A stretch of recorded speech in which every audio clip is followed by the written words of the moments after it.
All right, James chapter 5.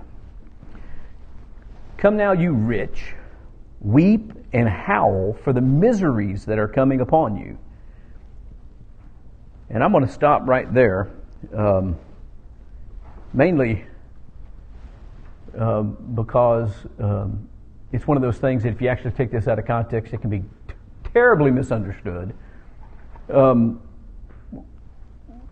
There's a lot in this book that contrasts between the rich and the poor, and that give warning to the rich, and that give instruction to the poor, and all of those things.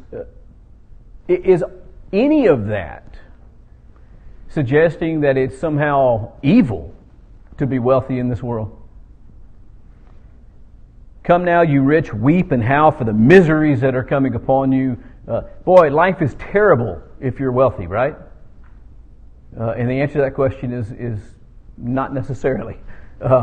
In fact, there's plenty of places in the Bible that talks about how the wealthy seem to go unscathed and that nothing bad happens to them, and that they have everything that they need, and they grow fat, and they live long, and nothing seems to ever happen to them while the poor suffer. So that's not what he's talking about. In fact, if you read this in this context, particularly the next couple of verses, you actually get a feel for what his warning is. Come now, you rich, weep and howl for the miseries that are coming upon you. Your riches have rotted, and your garments are moth-eaten. Your gold and silver have corroded, and their corrosion will be evidence against you and will eat your flesh like fire. You have laid up treasure in the last days. And so what he's pointing out is the exact same thing that Jesus points out in the Sermon on the Mount. That if we put our confidence in earthly things, that we are in trouble, because those things don't last. Nothing associated with this earth, nothing that comes from this earth is enduring. By the way, is there any part of us that comes from the earth? Yeah. What is that? Our bodies. What happens to our bodies? They rot and decay, and they get sick, and they die. Now, there is a promise that at Christ's second coming that He's going to call forth our bodies from the grave and change them to make them fit for eternity. But that's a very different thing than thinking that our physical bodies, as they exist today, are enduring. They're not. Like everything else in this life and everything else connected with the earth, things eventually corrode. They eventually fall apart. If you want to get really, really fancy, in physics, it's the law of atrophy. Things are constantly becoming more disordered, not the other way around. In fact, the only way to make something more ordered is to put work into it. To put in energy and work and effort to organize. Otherwise, things are going to fall apart. We see this every day, for instance, with our homes. If we don't constantly maintain our homes, what happens? They fall apart. They rot. Things fall off of them. Things quit working. That's the way everything in this world is. And so he warns folks, you rich, you need to weep and howl for the miseries that are coming upon you. Your riches have rotted. And it's interesting that he talks about gold and silver corroding, because actually, silver corrodes a little faster than gold, although it doesn't generally corrode and rust the way that iron does, for instance, where in a very short period of time it can become completely useless. It gets a coating of tarnish on it, and it'll stay in that state for a long time. And I think that's interesting that he uses gold and silver here as examples of metals that corrode, because we actually think of gold particularly as being a metal that doesn't corrode. But in fact it does. It does oxidize, it does fall apart, it does wear out. It just takes a long time. And so the point that God is making is this: even the most lasting things of this life don't last. And so if that's where we put our hope, then we are in trouble, because we're going to find ourselves mourning and in misery over the loss of these things. And notice where he eventually works up with, you have laid up treasure in the last days. And so there are rich people who, instead of placing their hope in those things, lay up treasures in heaven and prepare for the last days. And there's a warning that's there in this. It's instruction to those who are wealthy in this present age to put their priorities where they need to be. Yes, sir. I'm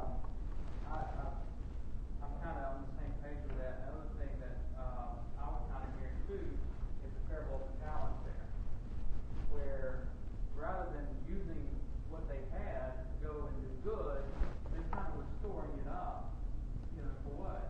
And so it's corroding because they're not using what they have to do good. So, I'm kind of hearing that parable in there too, because it's kind of everything pointing back to these other parables, and I think, and then you kind of see it before as well. And rather than use it for good, you done with it. Right. And then he goes on to carry that thought further in verse 4. Behold, the wages of the laborers who mowed your fields, which you kept back by fraud. Now we're talking about those people who have wrong priorities again. Those people who have been concerned about money and wealth and the things of this life, who defraud people who are serving them. Think about that for a moment. Somebody's working for you, doing something that you need done, and serving you, mowing your fields, and you keep back and defraud them from what is rightfully theirs because you want more. That's quite shameful. And that is a picture of someone who puts way too much emphasis on money and wealth and those kinds of things. Behold, the wages of the laborers who mowed your fields, which you kept back by fraud, are crying out against you. In other words, your sins will find you out. The evidence against your faulty values are the very things that you've done in this life. They're crying out against you, and the cries of the harvesters have reached the ears of the Lord of hosts. Does God miss anything? Does God not know about these things? And the answer is no. And so I can't covet this world and think that God's not going to realize it. Now, I might do a really good job of fooling the people around me. I might do a really good job of fooling my brethren. They may look at me and say, well, this is going to kind of be a foolish illustration, but I'm going to use it anyway. This is a really wealthy guy, but he's very humble and he doesn't put any stock in that at all. It may have that appearance, and I may convince everyone around me of that, but God knows. God knows about every single person that I have mistreated. God knows about every single misplaced value. The things that we do in our heart are the testimony against us. And God's aware of it. You have lived on the earth in luxury and in self-indulgence. You have fattened your hearts in a day of slaughter. You have condemned and murdered the righteous person. He does not resist you. Okay, there's a couple of things to consider about this. First off, the language here reminds me of Luke 16, and particularly of the man who's identified there as the rich man, who lived a sumptuous life in a big house, and he ate great, and he had nice clothes, and everything was wonderful and great until when? Until he died. And the contrast in Luke 16 is so powerful because the poor beggar man, who was covered in sores and cared for by the animals, not by people, who ate the crumbs off the rich man's table, when he died, the angels of heaven met him and carried him to Abraham's bosom. What does it say about the rich man dying? He was buried. And the contrast there, I think, sometimes is missed. The focus on Lazarus, the beggar man, is on his soul. The angels came and carried him to the bosom of Abraham. The focus on the rich man was on his body. They buried him. That's the way they lived their lives. And he was in torment, and he wanted some relief and was told what? Can't get it. Remember that in your life you had good things. But now, you're in agony. And so there's this great contrast. You've lived on earth in luxury and self-indulgence. You've fattened your hearts in a day of slaughter. You've condemned. You've murdered the righteous person. He does not resist you. In other words, if that's the way you're going to live your life, are you going to be stopped from living it that way? Not necessarily. You might be. There might be a person who sees wrong and who prosecutes you. The government may see your evil, and if it breaks a law, might prosecute you and put you in jail for it, but they also might not. And God is not going to prevent people from living that way. God is going to allow them to make choices and do what they want to do. By the way, we're going to talk about that, if the Lord wills, tonight at 5 o'clock. Little plug for tonight's lesson. So think about that for a moment. The resistance is not going to come in time. What's going to happen, we're going to be like that rich man in Luke 16 who lives a sumptuous life, but then who wakes up on the other side of death and realizes what? None of that meant anything. None of that did me any good. None of that's here with me any longer. And now, I have nothing. I laid up treasures for myself on earth. I built a bigger barn and I put more grain in it. But you fool, this night your soul is required of you. And the Bible is full of these kinds of lessons. Did God prevent that farmer from building bigger barns? From storing up more grain? Did He make him have bad harvests? No. But he died. And his attitude was, okay, now I can sit back and take my ease because I have everything that I need for a long time. And God's response was, you can't use any of it. By the way, there's lessons like that throughout the book of Ecclesiastes as well. In the book of Proverbs. The idea that these things are not our deliverance, we have to learn and understand.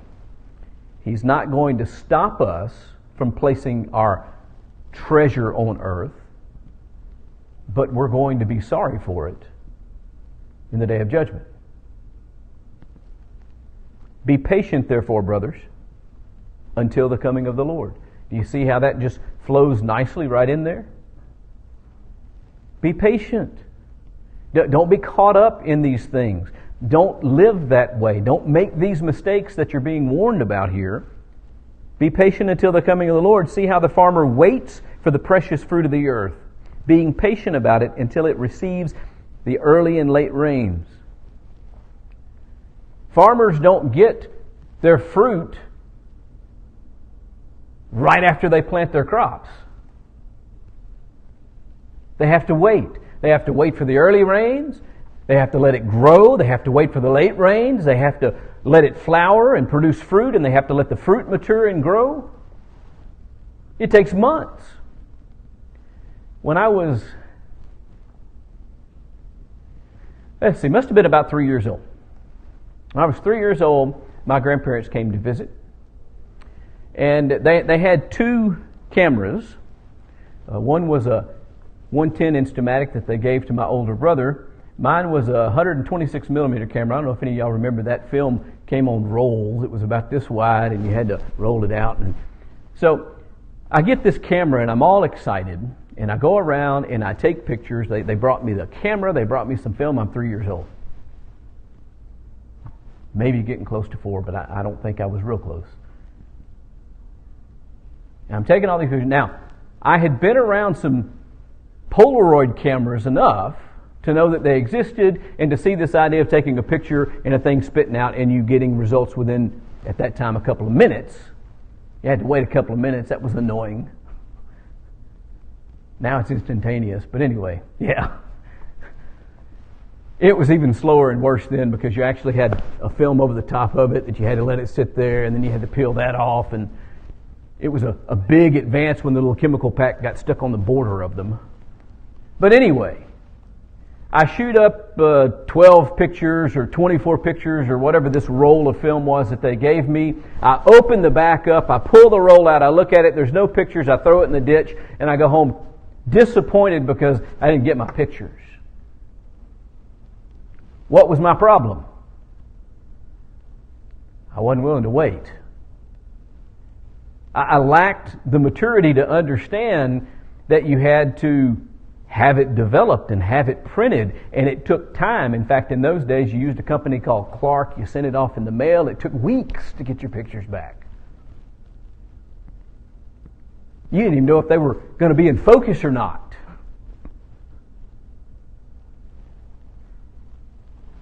A lot of us live like me as a 3-year-old. We want everything today. He says, be patient. Don't live that way. Don't look for your reward now. Be patient until the coming of the Lord.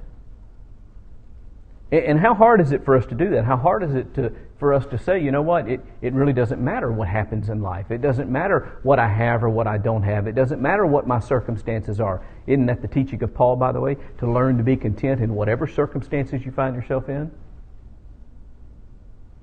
It doesn't matter. I'm just going to wait for the Lord. Eventually, the Lord's going to return and I'm going to be blessed. I'm going to have something enduring. I'm going to have something that doesn't corrode. I'm going to have something that isn't eaten by bugs. I'm going to have something that's eternal if I wait patient for the Lord. Be patient, therefore, brothers, until the coming of the Lord. See how the farmer waits for the precious fruit of the earth, being patient about it until it receives the early and late rains. You also be patient. Establish your hearts, for the coming of the Lord is at hand. This is the other interesting part about it. The fact of the matter is, even though it seems like forever before we get this reward, the fact of the matter is, it's not that long. What is the best way to characterize our entire life on earth? It's but a vapor that appears for a little while and then vanishes. Waiting my entire life to receive the blessings of God isn't really that long. The Lord is at hand. Now, it may be 1,000 years from now. It may be 1,000,000 years from now. I don't know when the Lord's going to return. It may be tomorrow. I don't know. It doesn't matter when it is. He's still at hand. It's not really that long in the grand scheme of things. Time is very important to us now.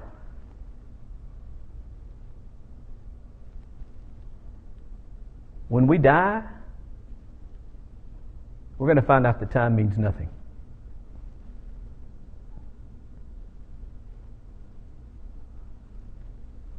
Time is very important to us when we think we're going to get out of services at 11 o'clock and the preacher's still talking at 11:02.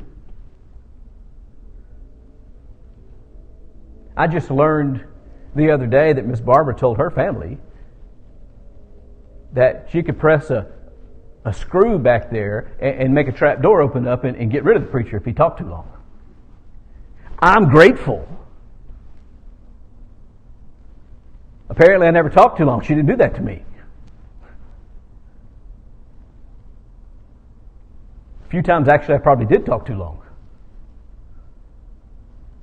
However, listen, 2 or 3 minutes, 5 minutes, 10 minutes, 30 minutes, not really that long. Not a big deal. Except for right now, when I'm waiting for something. He's saying be patient. It's really not that far off. We can endure, we can learn to be content, and we can wait. It's really not that far off. The Lord is at hand.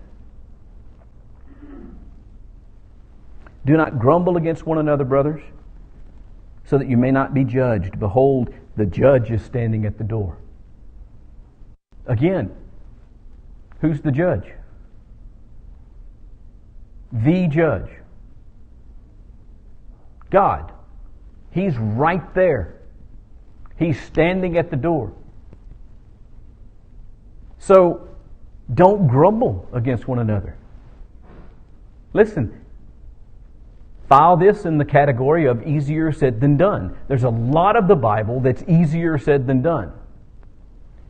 Only because we are impatient. Only because we're not willing to wait. Only because we're not willing to lay up for ourselves treasures in heaven instead of treasures on earth. That's the reason it's easier said than done. If we learn to be patient, if we learn to be content, if we learn to allow God to judge His servants, it becomes a lot easier. I don't have to complain about every little thing that everybody's doing and saying around me if I understand that the Lord is at hand and His judgment is going to be just and it's going to happen universally and no one's going to get away with anything. And so I don't have to worry about doing God's job. I can let God do His own job. He's at the door.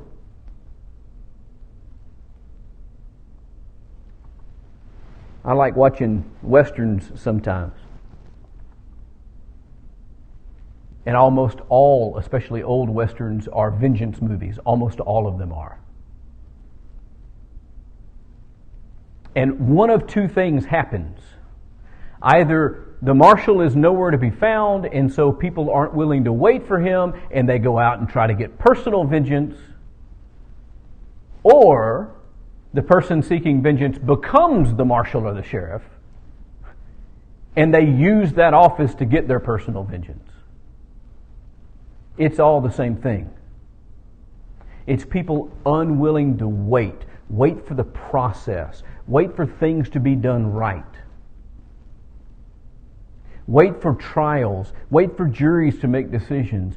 We're really quick to condemn people and to decide people have done something wrong instead of just letting the process play out and then, more importantly, recognizing that God's the one that's going to see true justice, not us. What's true about all human justice? It's flawed. Because guess what? Every one of us is flawed. We let emotions get in the way. We lack patience. We decide things ahead of knowing. By the way, that's what prejudice is by definition. To judge ahead, before you have evidence, before you have proof, before you know anything, you decide what the conclusion is. It doesn't matter what we're talking about in this life. Anytime we're impatient and unwilling to wait, we get ourselves in trouble. The anger of man does not accomplish the righteousness of God.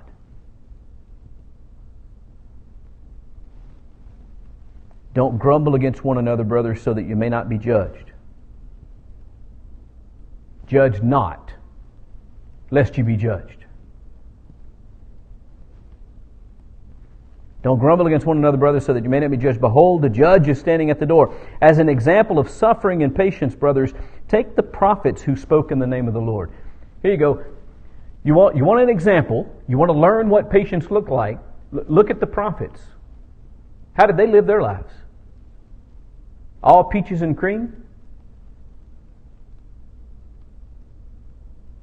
Every day didn't end with a bowl of strawberries and whipped cream for them. In fact, most days ended up with them lacking something, with them being mistreated, with people speaking ill against them, or with them dying. As an example of suffering and patience, brothers, take the prophets who spoke in the name of the Lord. Behold, we consider those blessed who remain steadfast. It's the ones who remain true to God. They're the ones that were blessed despite the suffering that they endured. See, they didn't get the reward on earth. When they spoke the word of God, people mistreated them in response. People didn't like what they said. Kings like Ahab looked at the prophets of God and called them troublers of Israel. Truth of the matter was, it was him that was a troubler of Israel. But he was blaming the prophet. Why? Because the prophet spoke the truth. And that's what he got for it. In time. But if he remained steadfast, what did he get for it? The same thing that the poor beggar man in Luke 16 got. When he died, his spirit was carried away to the bosom of Abraham, where he was able to wait in comfort and rest the judgment of the Lord in heaven. Behold, we consider those blessed who remain steadfast. You've heard of the steadfastness of Job. Read the book of Job sometime. Life wasn't real peachy for him either. He went through a lot of suffering and a lot of loss. You've seen the purpose of the Lord. That language is extremely powerful to me. I want to read this sentence again in its entirety, without breaking it up, at least if I can pull it off. You have heard of the steadfastness of Job, and you have seen the purpose of the Lord, how the Lord is compassionate and merciful. Listen, you don't see that purpose in that picture of God's compassion and mercy unless you look at the entire life of Job.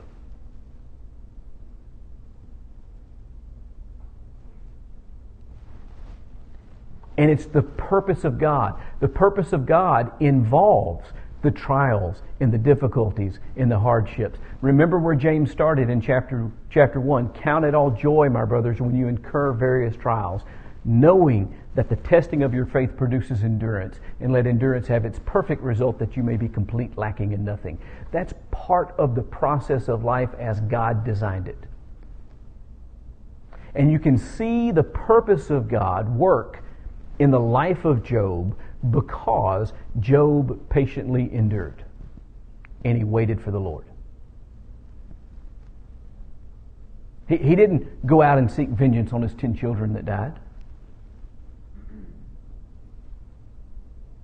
He praised God.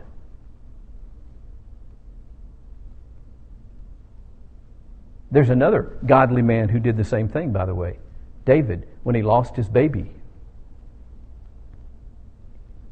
Instead of mourning when he lost his baby, he got up and he cleaned up and he changed his clothes and he went to eat. And his servants went, "What are you doing? While the child was alive, you're mourning like it's dead, and now that the child is dead, you're acting like everything's fine." And he said, "Look, there's nothing that can be done about it now. Now, all there is to do is wait." Patience. Endurance. Dealing with the circumstances of life, recognizing that our hope is not in it. Listen, our hope is not in our bank account. Our hope is not in our own wisdom. Our hope is not in our own strength, our ability to seek vengeance for ourselves. Our hope is not in the government. Our hope is not in anything that is connected to life and time. Our hope is in God, who is not far away, who is very much involved, and who is patiently waiting to act at the proper time. When's the right time for God to act? When I want Him to? when He knows that it's right. How many times do we read through the Old Testament the people of God crying out, "Lord, why are you letting these people have dominance over us? Why are you letting these things happen? Why are you letting my enemies defeat me?" But by the time you get to the end of the story, you see the writer saying, "You're on your throne, you're in control, I put my trust in you." We have to learn to do that. Verse 12, "Above all, my brothers, do not swear either by heaven or by earth or by any other oath, but let your yes be yes and your no be no, so that you may not fall under condemnation." Again, an echo from the Sermon on the Mount, the idea being that we need to just speak and speak truth.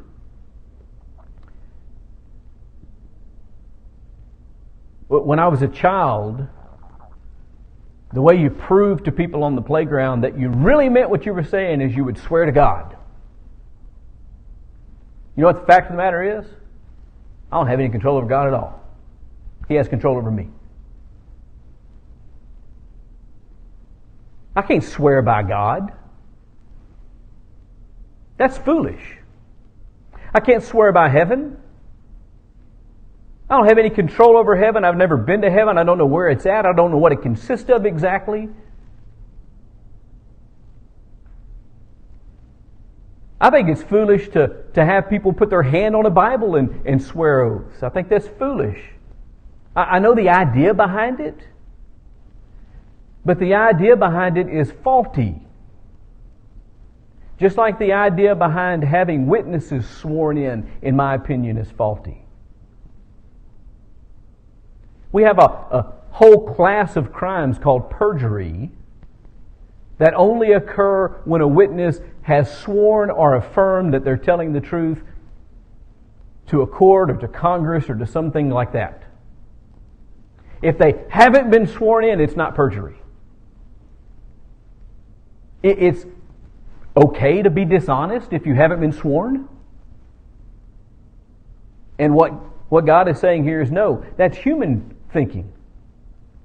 That as long as I haven't sworn upon some great thing, that it's okay for me not to go through with what I've said. And He says, no, don't be like that at all. Don't swear by either heaven or earth. You don't have control over either one. Listen, if we could control the earth, there'd be a lot of things different, wouldn't there? For one thing, it would never be winter and it would never be summer. It would be the perfect temperature year-round. Now, you might disagree with my idea of the perfect temperature. See, that's why I'm convinced there's not a thermostat on the earth where we can actually control the weather. We would all fight over it constantly, just like we do the one that's on the back of the wall here. Think about it for a minute. We don't have any control over these things. Why would we swear by them? It's foolish. Let your yes be yes and your no be no. Mean what you say. Tell people what you intend. Now, does that mean that you never ever tell someone that you're going to do something and then don't do it? No, it doesn't mean that, because there are things outside of my control and I may have full intent on doing it, but I don't have the power to make it happen because something happens. Something out of my control. I get sick. I die. You get sick. You die. My car breaks down. I have a flat tire. I mean, the list goes on and on and on of the things that I might have every intention on fulfilling the promise that I made, but things come in and make it impossible for me to do it. Or even this, I might make a promise that I'll do something and then learn information later that tells me, hey, wait a minute, I can't do that. That would be wrong for me to do that. I know I told them that I would, but I can't do it. I think that's a lesson from Jephthah. I know that there are people that disagree with me about whether or not Jephthah actually carried out his rash vow. I think the Bible is pretty clear on that. He made a very rash vow. He said, the first thing that walks through my house I'm going to offer to God happened to be his daughter. He offered his daughter as a sacrifice. You know what he should have done? He should have said, man, I spoke foolishly. I repent. I was wrong.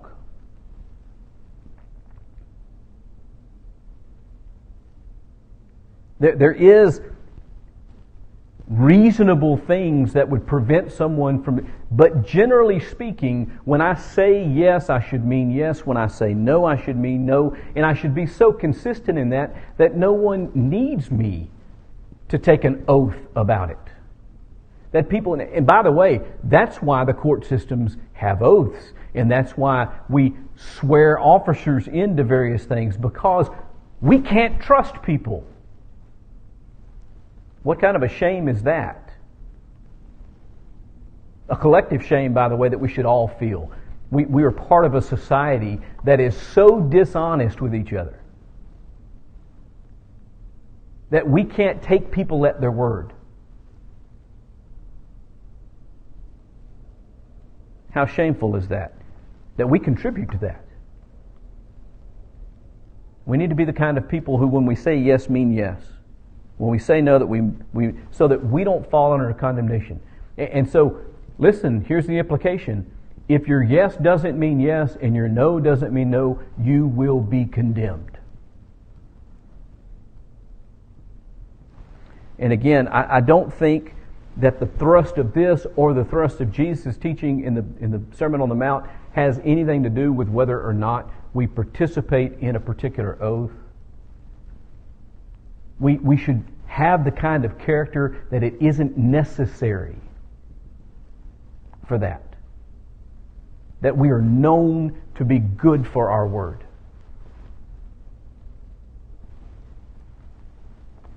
Is anyone among you suffering?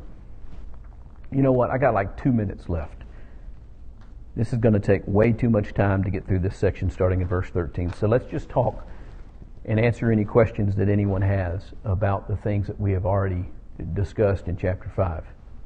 Anybody have any questions? Any comments? Yes, sir.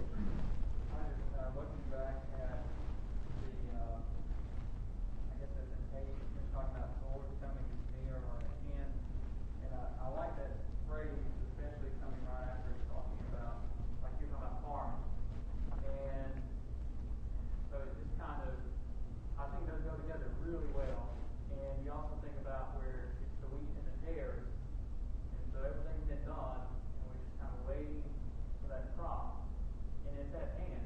You know, it's like it's any, you know, at any moment, you know, the harvest could be.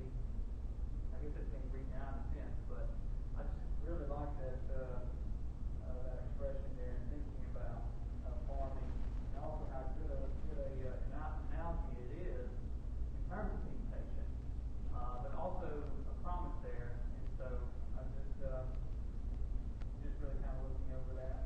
Right, and it is. It's excellent language. By the way, there's a whole other side to this we need to think about. And there's a lot of ways that we can talk about it, but with most of the people in the room, I think this is a comfortable way to approach it just because of this being generally an adult class. Do you remember being 8 and thinking that being 30 was like a million years away? And then you woke up and you were 30 and you went, wow, what happened to the time? Listen, you blink twice and you're 50. And you go, you know, it really didn't take. Now, think about this for a minute. 42 years when I'm 8 years old seems like forever. But 42 years passes, and what do I realize about those 42 years? They're but a moment. That's the same idea. It may seem like forever before the Lord comes, but He's right here. It's going to be on us before we know it. And it's really not that long. Yes, ma'am.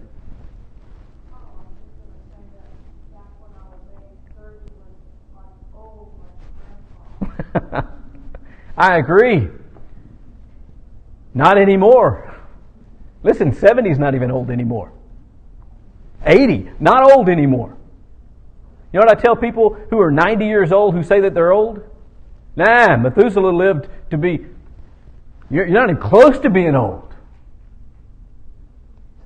I haven't met an old person. I've never met an old person in my life. My great-grandmother lived beyond her 100th birthday. I never met an old person in my life.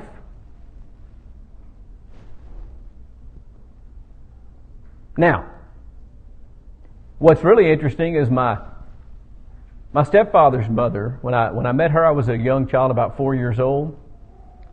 She seemed to be an old lady.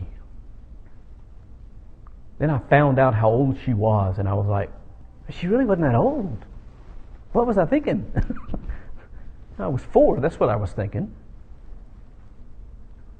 12 was old. But time is very relative.